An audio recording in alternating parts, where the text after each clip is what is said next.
visual video note. September 2nd, 12:19. Just picked up the car. It does a weird shake on idle. It feels like it's wobbling. Take note of that. I recorded that. I filmed it. Uploaded it. I just got the car back from having the engine rebuilt, and it's doing a weird shake kind of thing. I'm gonna roll the dice. I'm gonna leave. I'm gonna take it. They told me it's good. I'm gonna go. If it blows up, I filmed it. I have proof. Good morning, dudes. What is up? Today, I gotta wash this car out and take it back. Now that's a good thing if you know why, if you're following.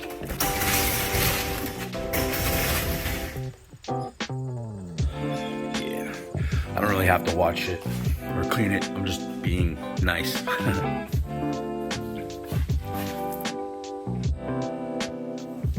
Now, because this car is going back to Toyota today, I thought it would be a great time to do a little bit of a review, let you guys know about the car, what I think of it. It's obviously not the kind of car that I would buy for myself personally.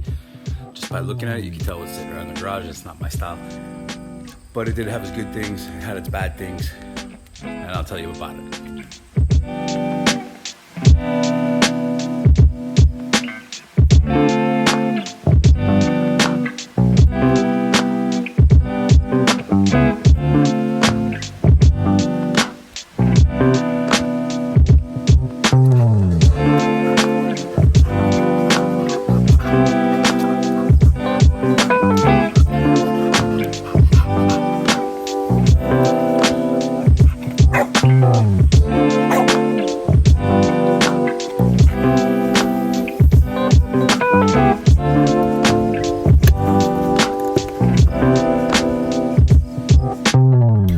Alright guys, this is a 2019 Corolla. So I've had the pleasure of driving this thing all summer long, and not by choice.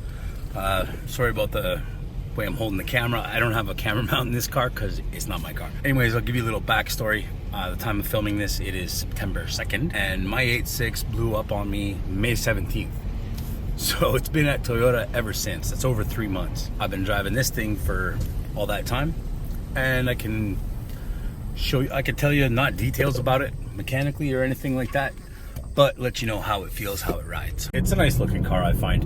I'm not gonna complain at all about the way it looks for a little hatchback, for what it is, for what it's supposed to do. I think it looks pretty cool. And with the new model coming out, that crazy all-wheel drive one, well, it's kind of styled after this a little bit, so that makes me like it. Silver is an easy color to keep clean, very nice, very normal, very old man kind of style. And that honestly is how I feel that this car, that's the perfect color for this car, because that's exactly what this car is. You cannot drive this car with any sort of like enthusiasm. It's definitely not built for speed. It's 100% just slow. Cornering is absolutely horrible. I noticed that on corners, if there's little tiny bumps in the road, if you're going a little quick and you're starting to pull a little bit of G-force, this car does a really weird knocking thing where it kind of clunks through the corners. I haven't stepped on it really. I didn't even like go fast with this car because it's totally not worth it. It's really good on fuel. Gets 5.8 to 100 kilometers. Inside the car, it's got quite a bit of room. It's very, very comfortable. It's got heated seats here and heated steering wheel. Like, I don't even know what half the stuff is. It's comfortable on the inside. You could probably drive real far, being it's good on gas. It'd be worth it to drive really far with it. Best way to drive this car, honestly, is just like you're not in a rush. Nice and slow, stay steady and smooth, and just cruise with it. Like, this is a perfect car for somebody who's retired and likes to drive around during traffic hours, just to people. You know, those people that just go way too slow for no reason? This is definitely your car. Going back to the interior, the dash, I absolutely hate this screen. All the Toyotas and everything have them now, even the Supra has it, and I think it's really disgusting. It's like, it looks like it's just an iPad stuck on the dash, like it doesn't belong there. It's kind of up and in the way. It makes this awkward, weird shape thing going on. Really not a fan of that. I think they could have done a way nicer job on the dashes. And yeah, it's only a Corolla. It's like the base model car basically. And I'm complaining about how ugly the dash is, but like I said, they have the same exact dash almost in the Supra. Like, it looks very similar. This unit is pretty much all the same, and I don't like it at all. In the back, the trunk, it's got a little bit of room, but the seats fold down, kind of like SUV style or whatever. Most cars do that shit. And it's, I'm sure it's adequate room. I've had to pick up some parts and stuff like that, and I haven't had an issue with space in it.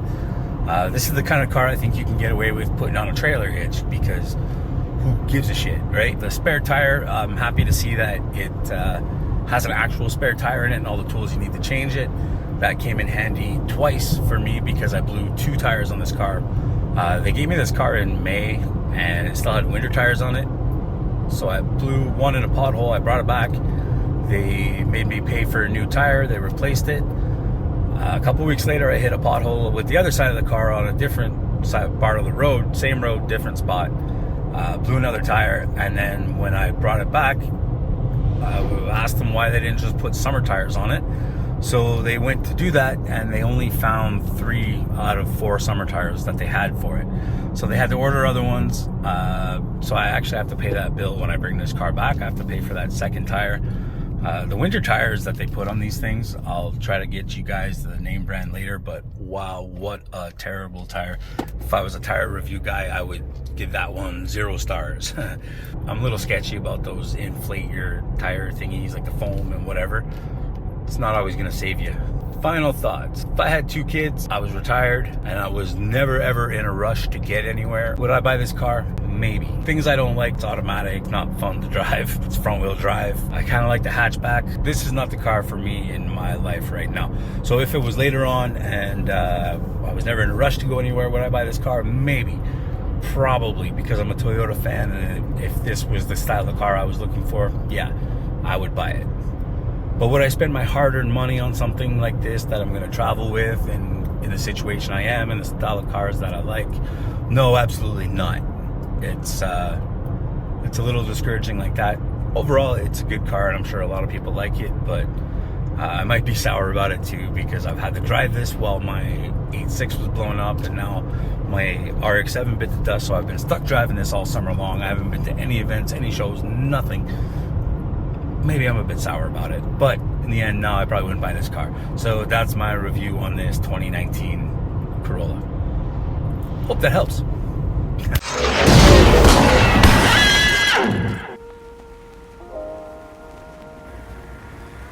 Sweet angel.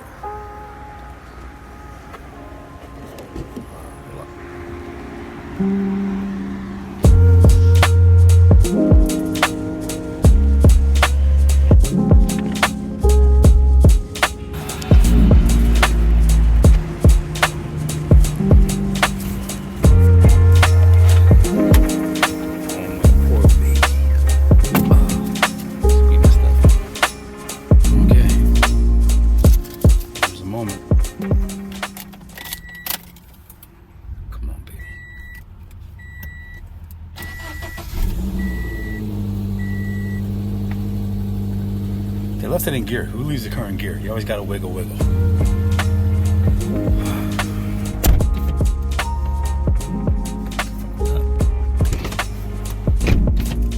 So they put on, there's $895.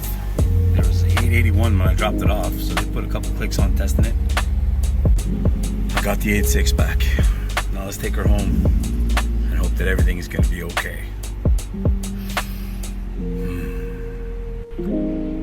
Visual video note, September 2nd, 12:19. Just picked up the car. It does a weird shake on idle. It feels like it's wobbling. Take note of that. I recorded that. I filmed it. Uploaded it. I just got the car back from having the engine rebuilt, and it's doing a weird shake kind of thing. I'm gonna roll the dice. I'm gonna leave. I'm gonna take it. They told me it's good. I'm gonna go. If it blows up, I filmed it. I have proof. At 91,895 kilometers.